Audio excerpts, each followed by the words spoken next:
So you guys hardly ever see me without the green screen. This is the studio behind me. Got stuff in it, it's got books and a drum kit over there and everything like that. But you're not here for that. If you've watched, if you clicked on this video, you're wanting someone to talk about what you need to do before you have a music career. Now, I get it. There's like a million videos on YouTube saying, oh, do this before you have a music career. Do that. And I get it if you're like, yeah, I have every reason to be skeptical of this random guy on YouTube that I've never heard of before. What does this guy possibly have to offer me that I don't really already know?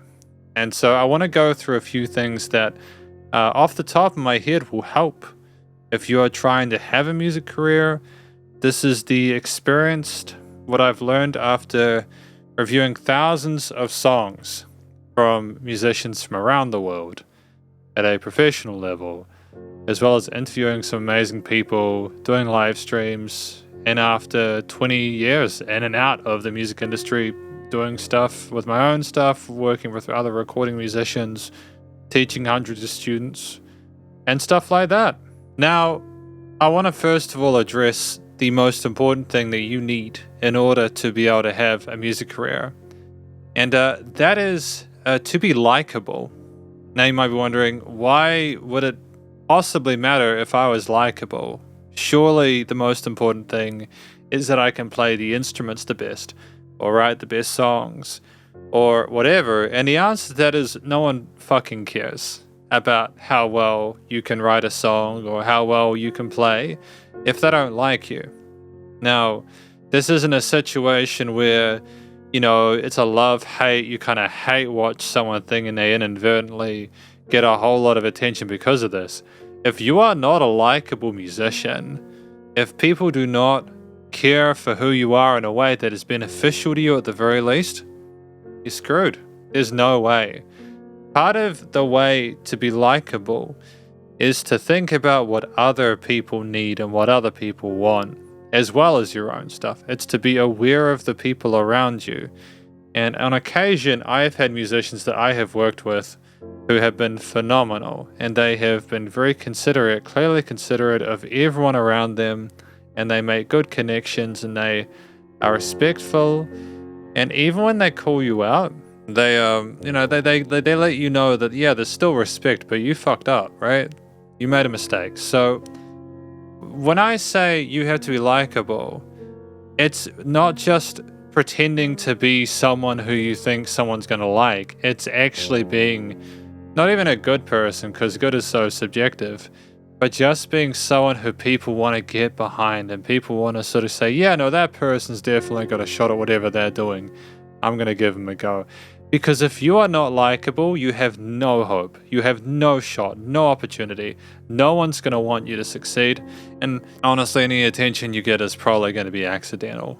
Now, am I the most likable guy on the planet? Likable guy? No, hell no. I've never really tried to be likable. Up until recently, where I read the book called How to Win Friends and Influence People, and it's not like a book that you kind of get with one of those like those scammers that you see and they've got Lamborghinis and stuff like that. It was written by a guy named Dale Carnegie, and it's a phenomenal book, and if you haven't read it, it really does help to illustrate how to not be dislikable anymore, or at least to be less disliked, because a lot of the time there are things we might have grown up thinking is a normal thing to do, but in actuality, it's screwing us 7 ways to Sunday. And it's just, if you learn that too late, no one's going to care at that point, because you're an adult, and everyone assumes that if you're an adult, you've got your stuff worked out. And so you're done.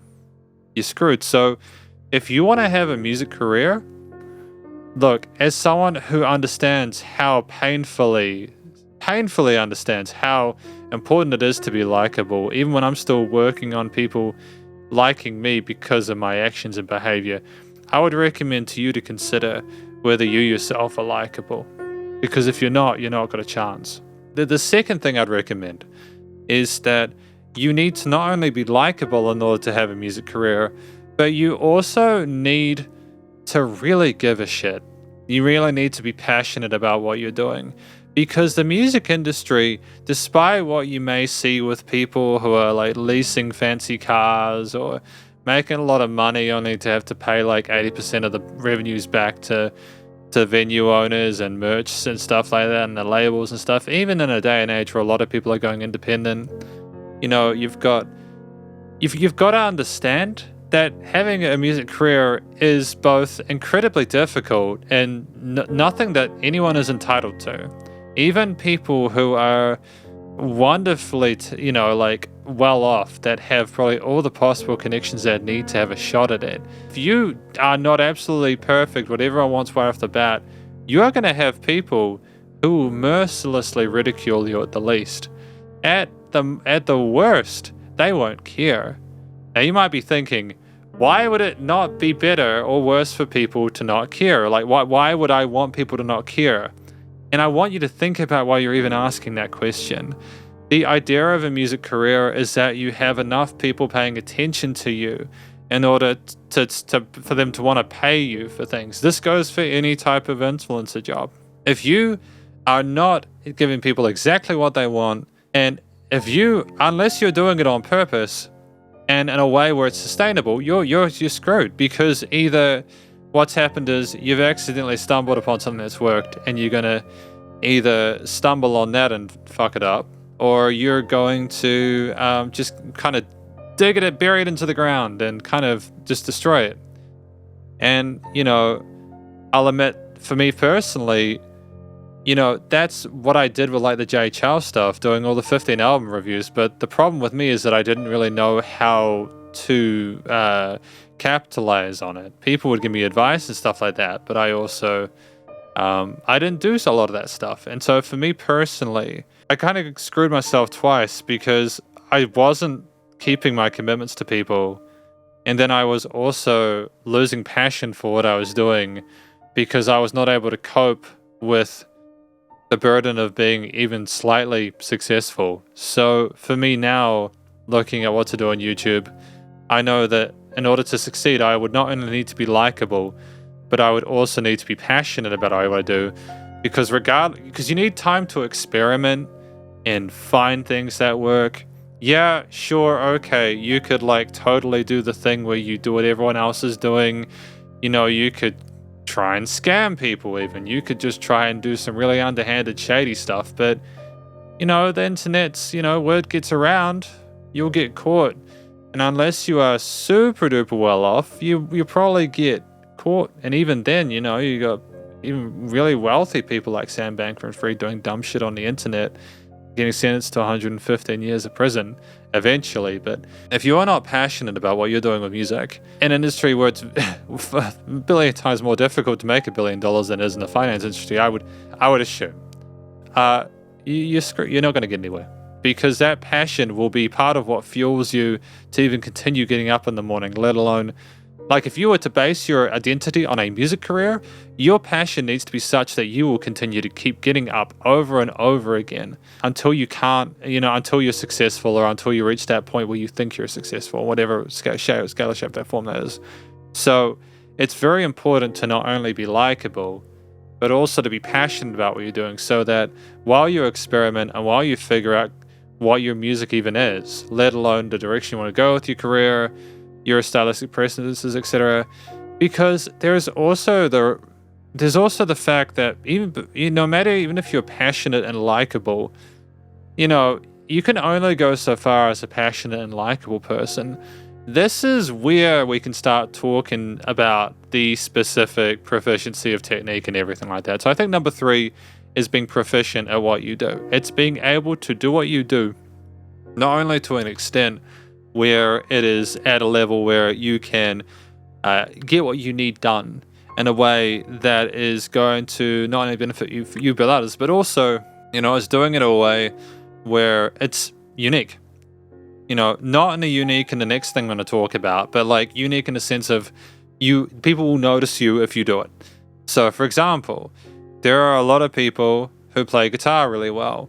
And these days, with the access we have to an infinite amount of incredibly talented guitarists, you have several such as Tosin Abasi and Ichika Nito, if I'm not pronouncing the name incorrectly, the guy from Polyphia, Tim Henson, even Steve Vai, Joe Satriani, Derek Trucks, is it?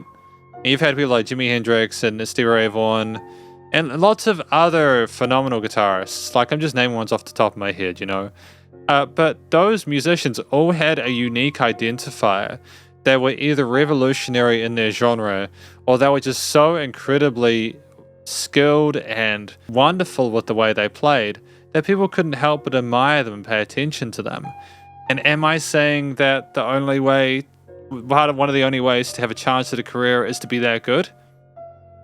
Yeah, it's definitely a help. Definitely a help. People, when I'm a music teacher and I'm a guitar teacher, and people, I think when you play an instrument, you can get to this point where you feel comfortable. And that is the most dangerous point. And I experienced that very early on. I would play guitar for 2-3 hours a day as a teenager, got to a point where I could play damn near anything I wanted to.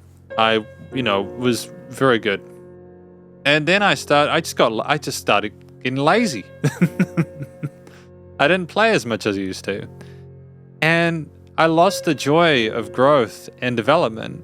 What allowed me to increase in proficiency was that, I found a new song like Dream Theater, or learning stuff with Joe Satriani, Steve Vai, or Yngwie Malmsteen or stuff, because I liked that, And I grew up at a time in the mid-2000s where there was a whole lot of exciting guitar music. I know a lot of people talk about the guitar music in 2010s and stuff like that, but there was also a lot of really cool stuff from like Avenged Sevenfold, Trivium, there was lots of like Opeth even and stuff like that. Like Ghost Ship Edition is a phenomenal piece to learn on the guitar. And like the thing is, I used to make excuses in the early 2010s, like, I can't learn progressive because it has a 7-string or an 8-string guitar. And do you know what I did? When I got my first 7-string, my first really decent 7-string with like actives and stuff like that, I didn't learn any of the songs I wanted to. I just went and played other ones, and I didn't fulfill the promises I made to myself as a musician to continue to improve. Getting comfortable when you're a musician on your instrument is a curse, because it can be so difficult to break out of the shackles of your own comfort. It's okay to be okay with how well you play. I'm not saying it's okay to I'm not saying you have to practice 5 hours a day and never be satisfied, but what I mean is to think you're at a point where you're good enough to play whatever you want. I think that's basically limiting your own creative ambitions to an extent where it's damaging and detrimental to your career as a musician. That goes across all genres. It goes for singers as well. Any musician, any singer-songwriter, hell, even producers, hell, even as I've learned recently, recording engineers, mixing and mastering engineers, anyone is capable of growth if they allow themselves the realization that what they do is not the best they can, and they are only halfway through the journey that is beginning, middle, and end. And I would welcome you to consider, if you want a music career, whether you are unique in your ability, as well as being likable and as well as being passionate. Because I feel firmly that if you are likable, if you are, passionate, and if you are incredibly skilled, you're off to a great start. You are so close to the starting line. Not even near the point where you can think about having a career. Because let's say it together, the music career is a business. It's a business.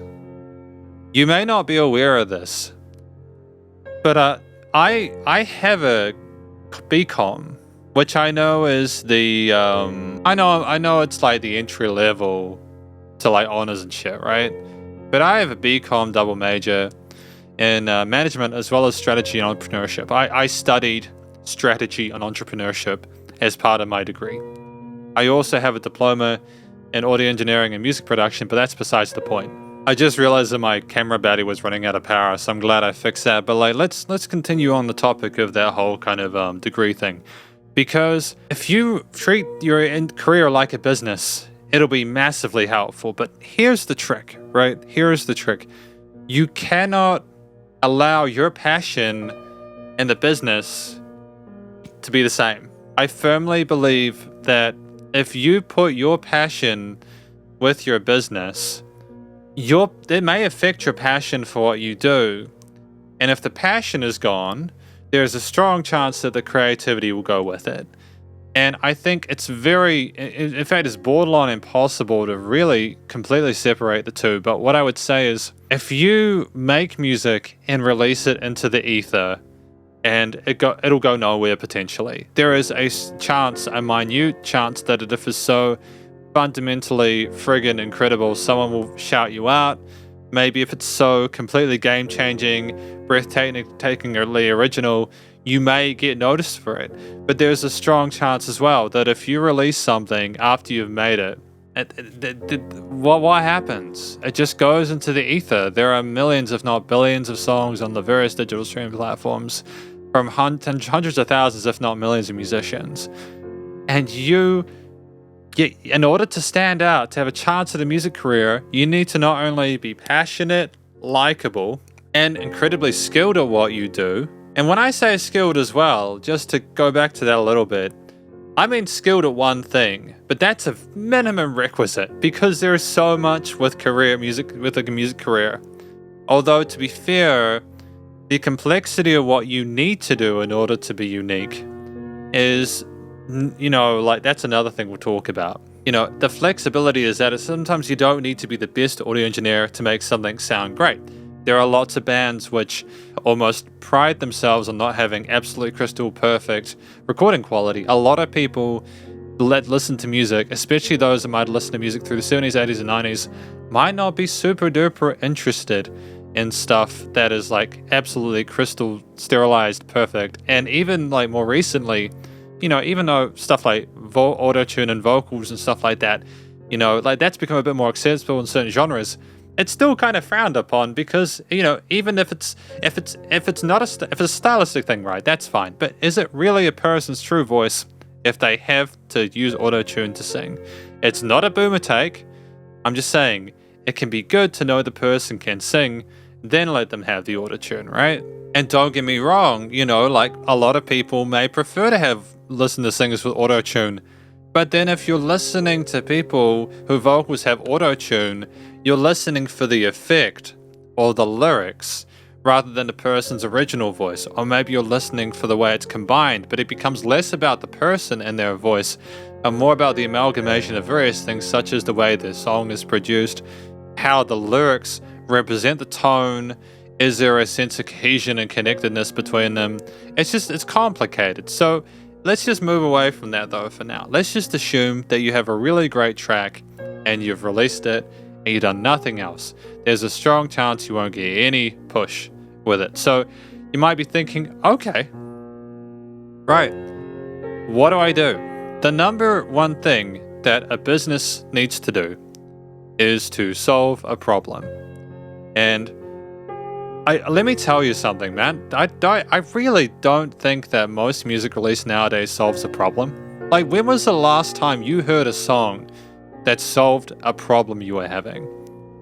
Now, you might say, oh, I heard music from a musician and, it made me feel better, or I related to it, or something like that. You may have a parasocial relationship with that musician where you feel even more closely about the way they specifically attack that topic than another person. A lot of established musicians, artists, and bands have fan bases that are loyal to them.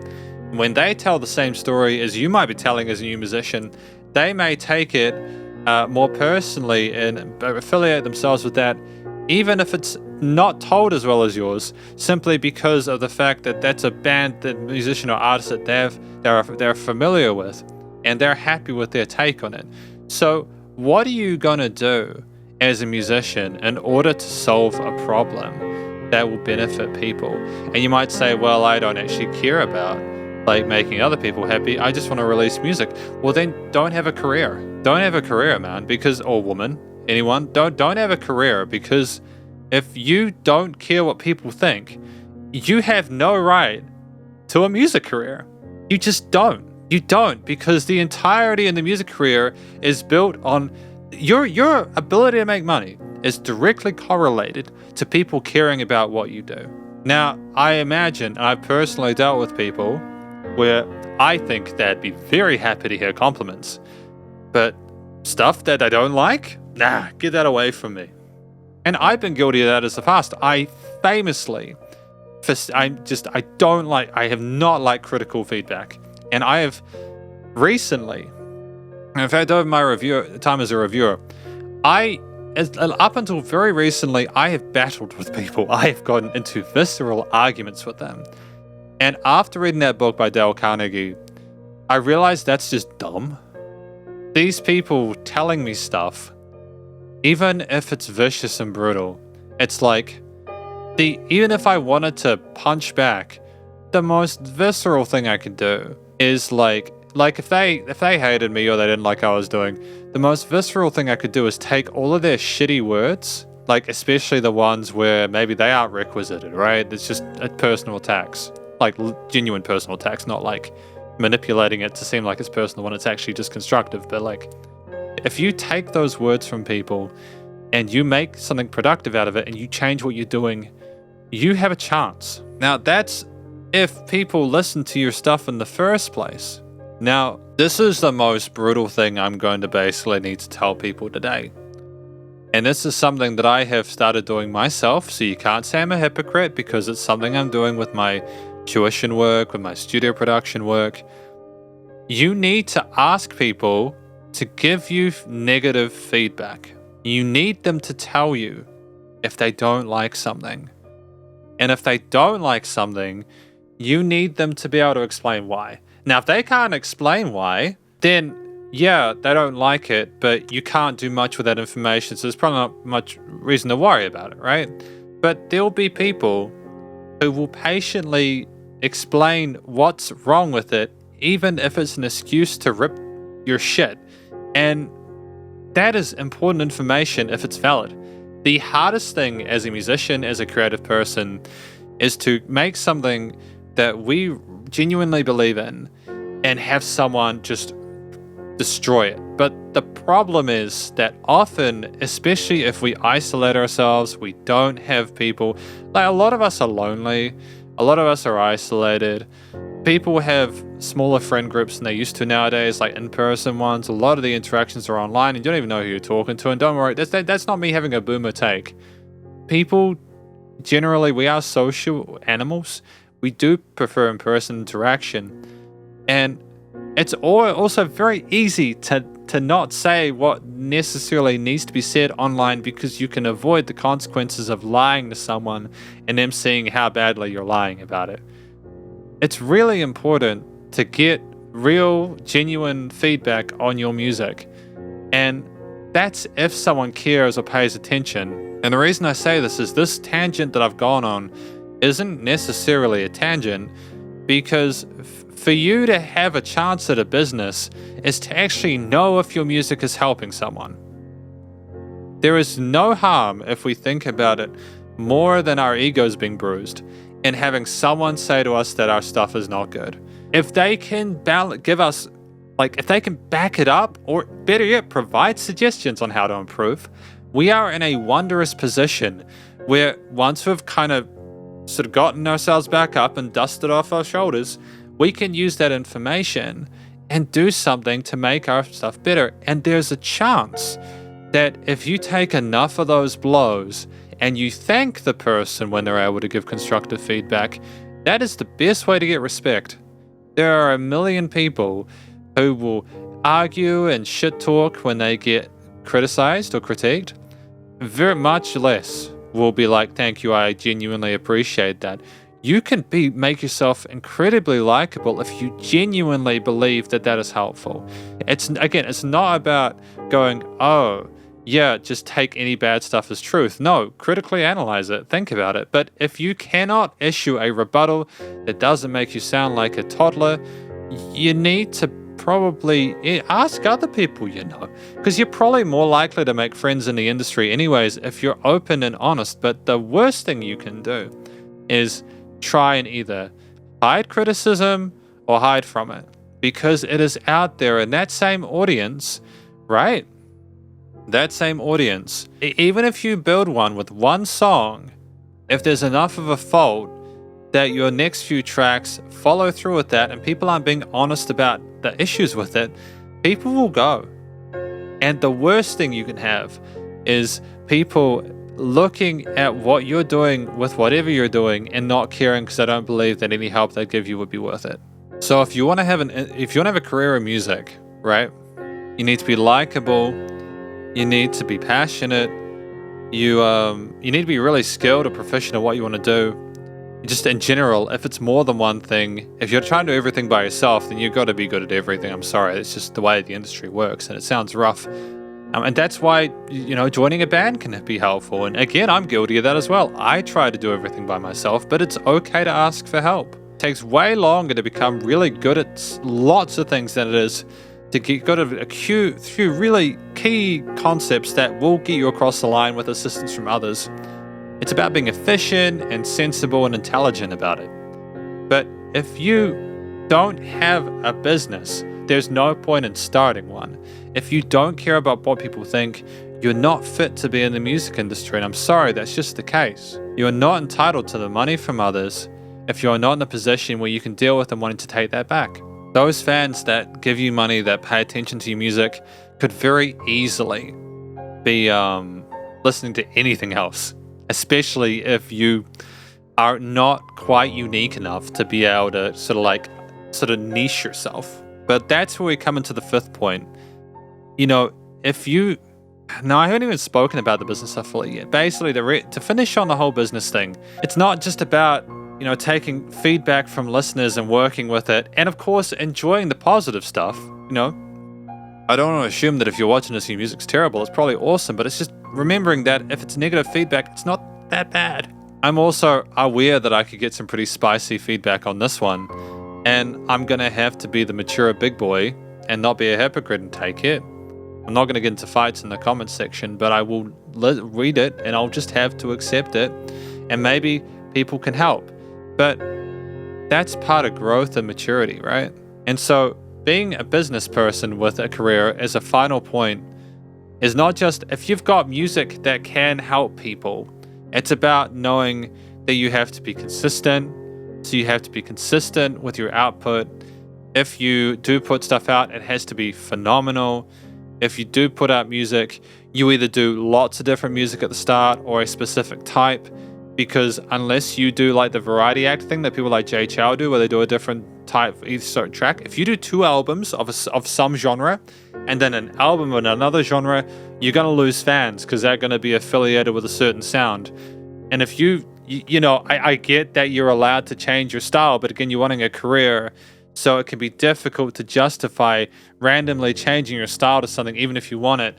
It can be better to start up another side project where you can separate the two, but that's besides the point. Basically, if you want a career, you need to be passionate, likable, skilled, and you need to run a business like an actual business to make music that benefits people and solves a problem, release stuff regularly to a high standard in all areas, and tell people about it in a way that's genuine and human without oversharing and without being a dick. And you've also, finally, before we move on to the final key component here, is that you've got to be, you've got to realize that you're going to probably have to spin your tires in the mud for a bit, because until you get an audience who wants to support what you do, even if it's a small one, which, by the way, having a small audience is awesome.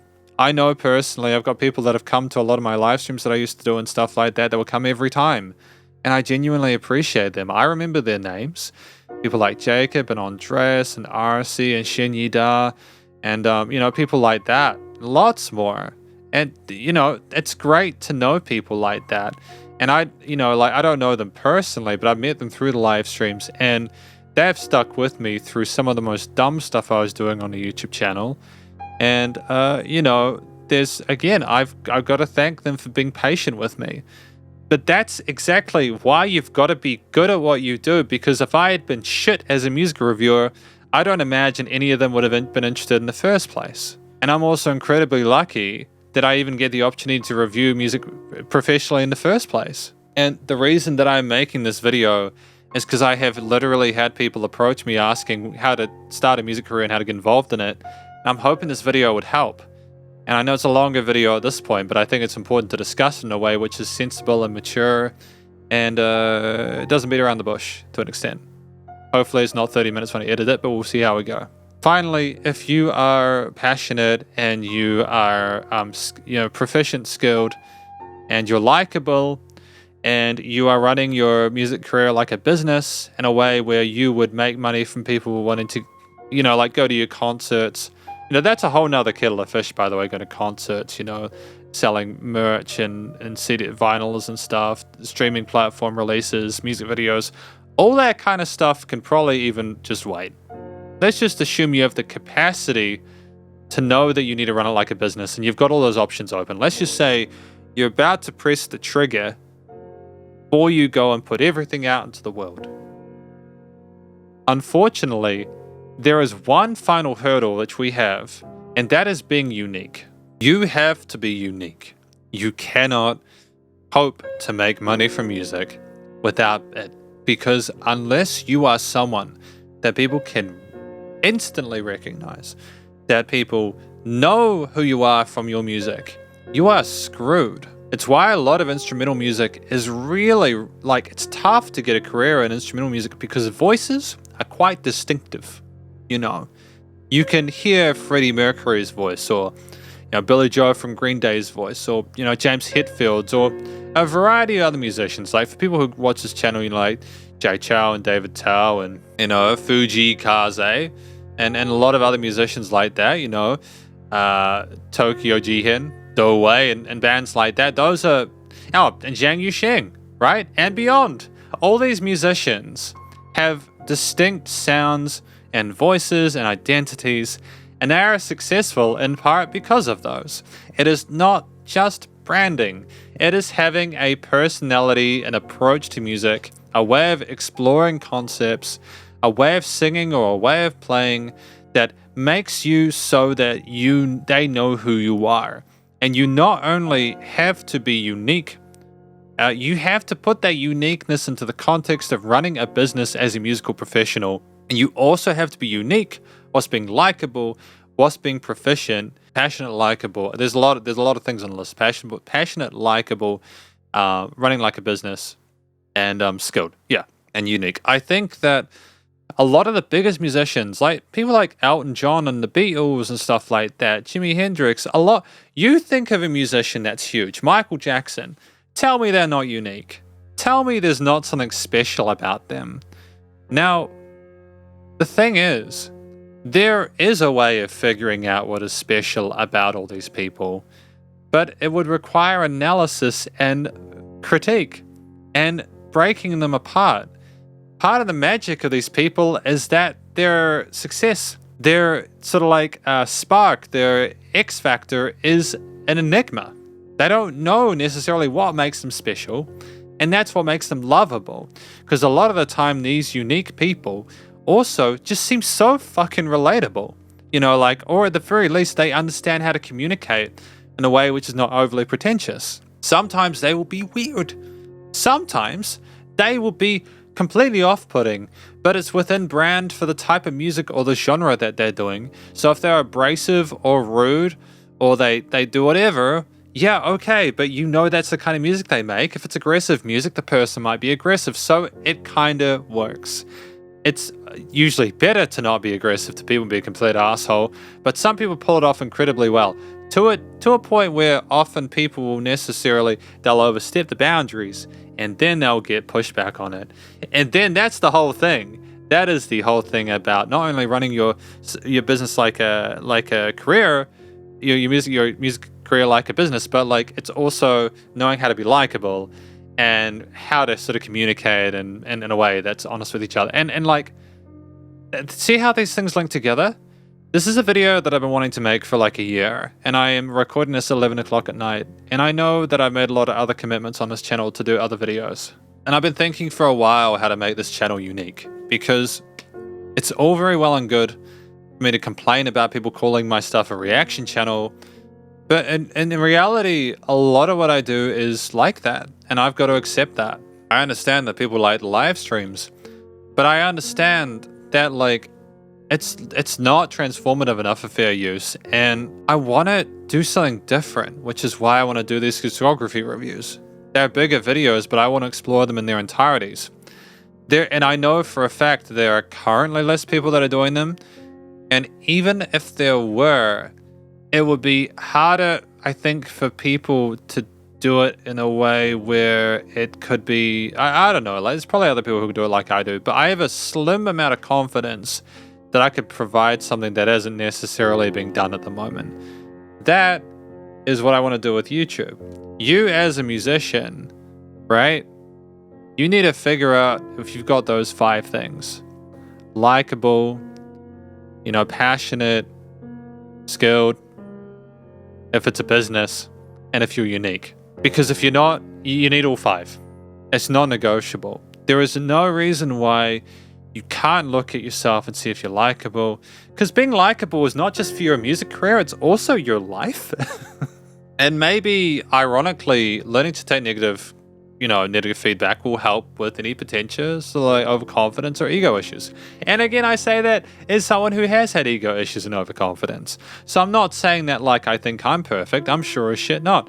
I say that as someone who learned way too late that it's better to be able to take measured critique from people, and that it's just trying to figure out what the words mean and ignoring the inefficiencies of the approach behind them within reason. Like if they're being terrible or horrible, then maybe just take it, but like if they're trying to be reasonable, but look, you just can't expect people to care about your music. It's not like it's a revolutionary thing that's never been done before, writing a song, an EP or album. It's been done for at least the last 100 years. And we need to make sure that if we release something, that it hits those 5 points. If you agree with me or if you disagree with me, leave a comment down below. Like and subscribe for more thought videos. I might do more stuff like this. I kind of enjoyed this, although I'm very tired. The next big video is going to be the Omnipotent Youth Society discography review. Won't be a big one, but like if I wanted to do like album discographies, they might be big videos. And stay cool, stay safe, and please remember to support the local musicians and artists at this point in time, as they help more than ever thought of crazy stuff going on in the world. And I'll catch you in the next video. Spider hands out.